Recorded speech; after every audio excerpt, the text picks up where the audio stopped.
പക്ഷേ ചൈന ഇങ്ങനെ പരസ്യമായി ആയുധങ്ങളൊന്നും എത്തിച്ചു കൊടുത്തില്ല. പക്ഷേ എല്ലായ്പ്പോഴും ചൈന പാകിസ്ഥാൻ്റെ പ്രൊട്ടക്റ്റാണ്, അത് ലോകത്തിനെല്ലാം അറിയാം. പക്ഷേ എർദോഗൻ എന്ത് താല്പര്യമാണ്? എർദോഗൻ്റെ താല്പര്യം പാകിസ്ഥാൻ ഒരു മുസ്ലിം രാജ്യമാണെന്നും ലോകത്തിലെ മറ്റു മുസ്ലിം രാജ്യങ്ങളെല്ലാം എൻ്റെ പിന്നിൽ അണിനിരക്കണം, നിങ്ങളെയൊക്കെ രക്ഷിക്കാൻ ഞാനുണ്ടെന്നും വരുത്തി തീർക്കാൻ ശ്രമം നടത്തി.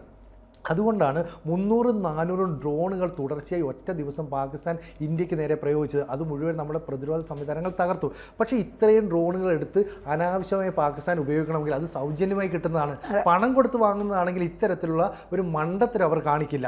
അപ്പോൾ ഈ പറയുന്ന തുർക്കിയെയാണ് ഇന്ത്യയിൽ ഒരു സംസ്ഥാനം സഹായിച്ചത്. ഇപ്പോൾ ഇന്ത്യ ഗവൺമെൻറ് തുർക്കിക്ക് വലിയ സാമ്പത്തിക സഹായം നൽകുന്നു, അതുകൊണ്ട് എല്ലാ സംസ്ഥാനങ്ങളും അതിൻ്റെ കോൺട്രിബ്യൂഷൻ നടത്തണം എന്ന് പറഞ്ഞിരുന്നെങ്കിൽ ഓക്കെ. ഇതങ്ങനെയല്ല.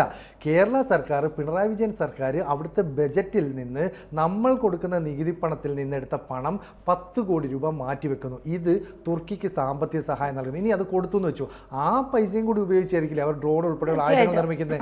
സാമ്പത്തികമായി മുന്നിൽ നിൽക്കുന്ന രാജ്യമല്ലേ തുർക്കി, അവർക്ക് വെറുതെ കിട്ടുന്ന പണമല്ലേ. അവർക്ക് വെറുതെ കിട്ടും. അപ്പോൾ അവരുടെ പൈസ അവരുടെ രാജ്യത്തിന്റെ വികസനത്തിനും ഇങ്ങനെ കിട്ടുന്ന പണം ആയുധ നിർമ്മാണത്തിന് ഉപയോഗിക്കാം. അപ്പം മറ്റൊരു രാജ്യത്തെ നശിപ്പിക്കാൻ വേണ്ടി ഉണ്ടാക്കിയ ആയുധം കൊണ്ട് പാകിസ്ഥാൻ കൊടുക്കുന്നു. ഈ പാകിസ്ഥാൻ ഈ ആയുധങ്ങൾ എടുത്ത് ഇന്ത്യക്ക് നേരെ പ്രതിയോഗിക്കുന്നു. ശരിക്കും പറഞ്ഞാൽ കേരളം പൈസ കൊടുത്ത് ആയുധം ഉണ്ടാക്കിയിട്ട് അത് ഇന്ത്യക്ക് നേരെ, നമ്മുടെ രാജ്യത്തിന് നേരെ പ്രയോഗിക്കുന്നു. പിണറായി വിജയൻ സർക്കാർ ഇതിന് മറുപടി പറയണം. കാരണം വലിയ ആരോപണം സമൂഹം